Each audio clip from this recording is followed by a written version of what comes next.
Mes très chers compatriotes, en ces instants critiques pour notre nation, je m'adresse à vous avec la gravité et la solennité qu'impose la situation. L'Est de notre pays, en particulier les provinces du Nord Kivu, du Sud Kivu et de l'Ituri, fait face à une aggravation sans précédent de la situation sécuritaire. Les forces de défense du Rwanda, en soutien de leurs marionnettes du M23, poursuivent leur entreprise terroriste sur notre territoire, semant la terreur et la désolation parmi nos populations. Je partage avec vous la douleur et l'indignation face à ces attaques barbares. Ces actes ne sont pas seulement une attaque contre la République, mais une offense à l'histoire et à la dignité de notre peuple. En ces moments difficiles, je vous appelle à la résilience et surtout à la résistance. Face à cette situation, permettez-moi de vous rassurer. Une riposte vigoureuse et coordonnée contre ces terroristes et leurs parrains est en cours. Nos vaillantes forces armées de la République démocratique du Congo, symboles de courage et de patriotisme, sont pleinement mobilisées, prêtes à défendre chaque centimètre de notre territoire. J'ai personnellement convoqué et présidé des réunions de crise avec une équipe restreinte du gouvernement, le haut commandement militaire ainsi qu'une réunion interinstitutionnelle afin d'évaluer les récents développements de la situation et de lever les options pour repousser les agresseurs et reconquérir chaque parcelle de notre territoire. À cet effet, j'ai nommé ce 28 janvier le général-major Évariste Somo Kakule au poste de gouverneur militaire du Nord Kivu pour renforcer la coordination des opérations militaires et restaurer l'autorité de l'État.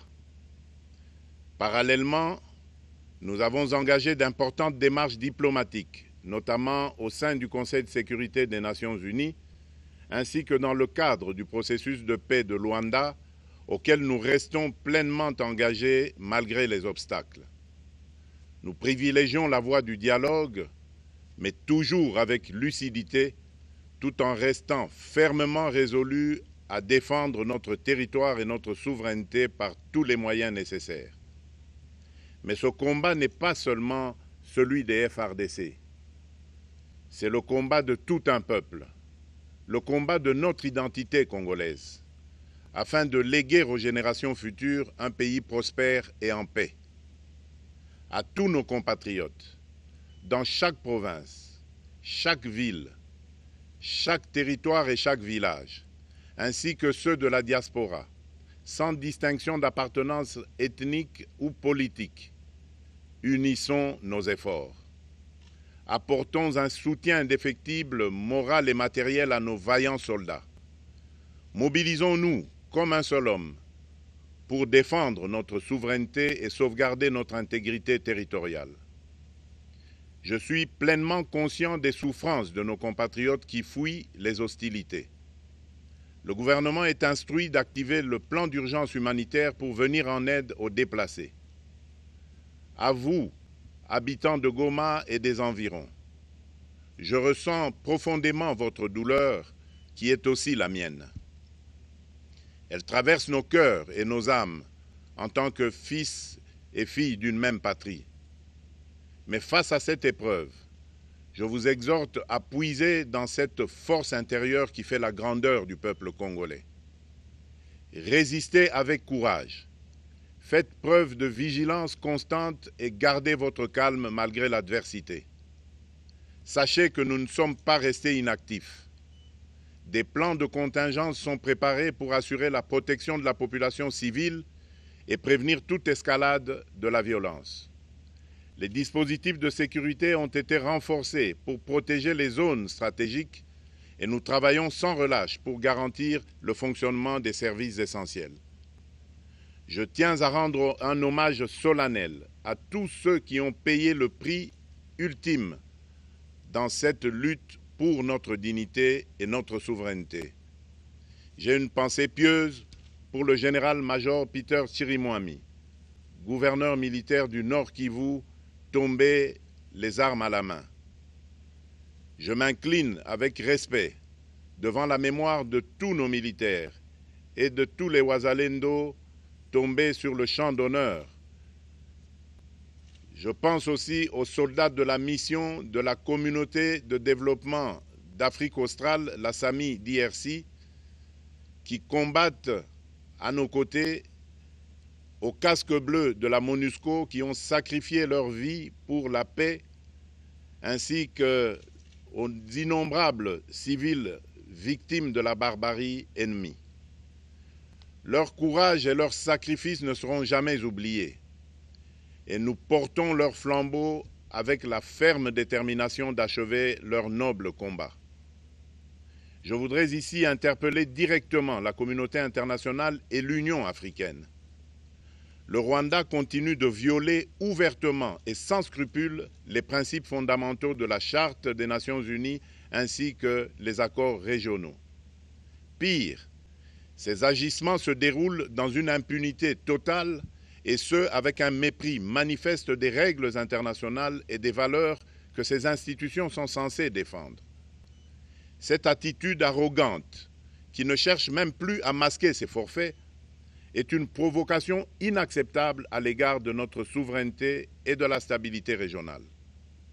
La présence de milliers de soldats rwandais sur notre sol, leur soutien politique, logistique et militaire à leur pantin du M23, ainsi que leur implication dans l'exploitation illégale de nos ressources naturelles, nous conduisent tout droit à une escalade aux conséquences imprévisibles, mettant en danger toute la région des Grands Lacs.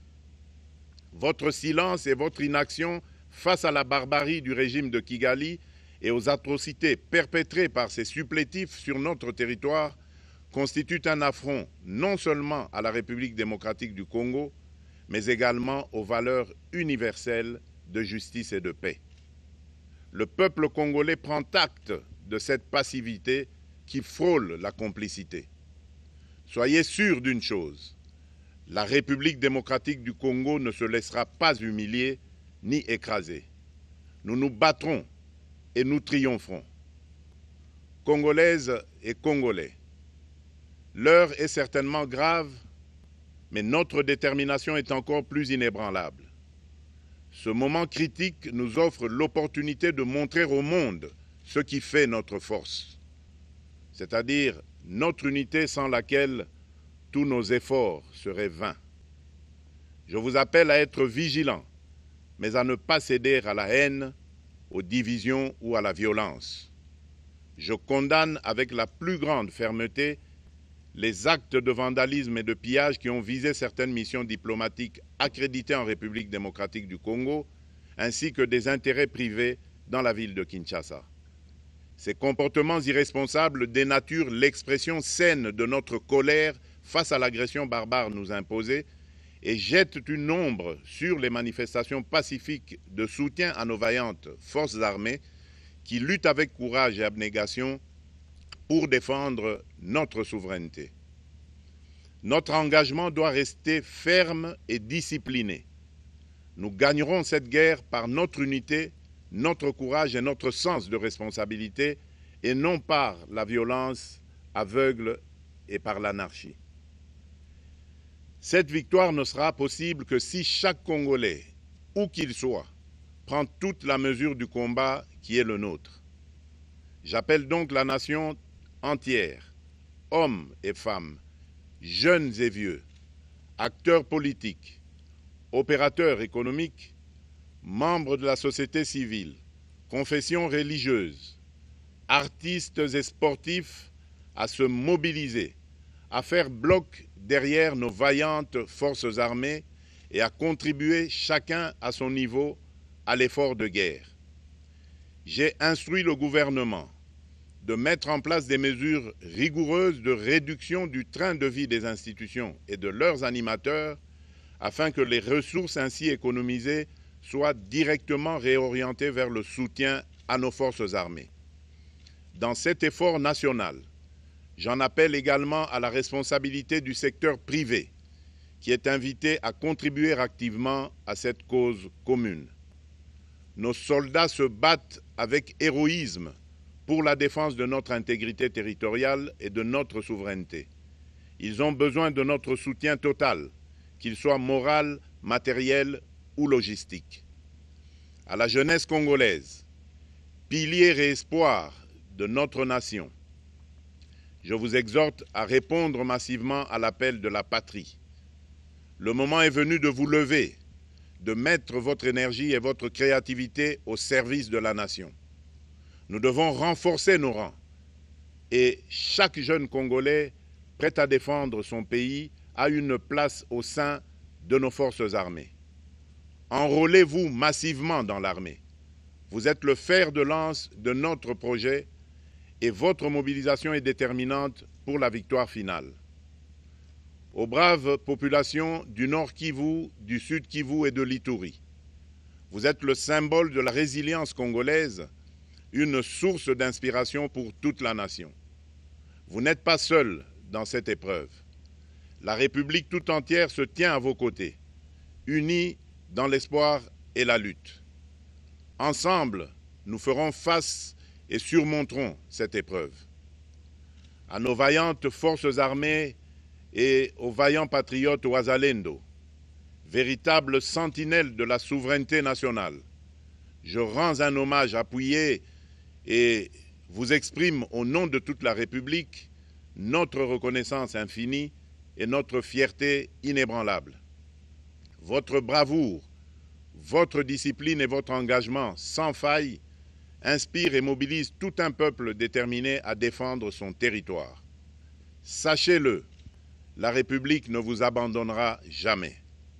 Votre combat est le nôtre et vos sacrifices ne seront jamais oubliés.